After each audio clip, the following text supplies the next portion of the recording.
remnant of the present population even after the catastrophe happens. But that's what we're going to have to face, is that it will only be a remnant.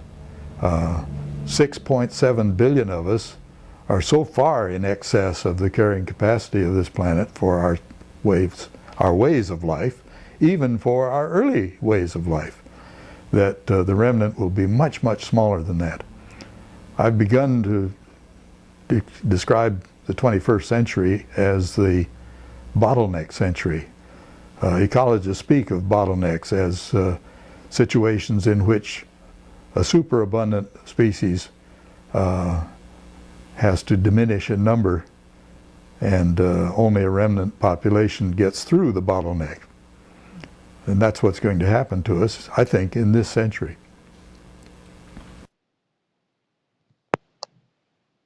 One of your themes is that, quote, our common plight is not really due to villains, unquote. What do you mean by this?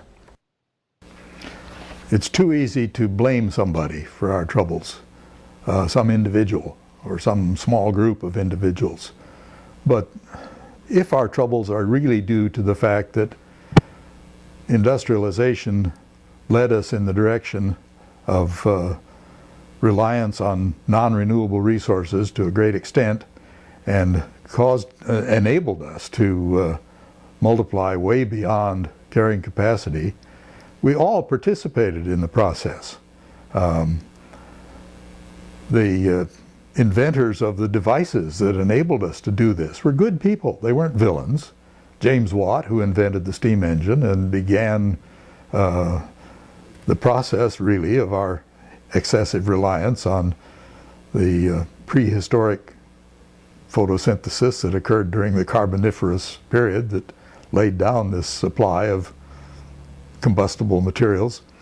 He was a good man, and it would do no good now to say, oh, that bad man should not have done that. He wasn't a bad man. Sure, there are villains, but the villains are not the major source of our difficulties today. And the tendency to look for a villain and then to seek vengeance and to confuse vengeance with justice, and to confuse even justice with solution to our problem, is a part of the problem.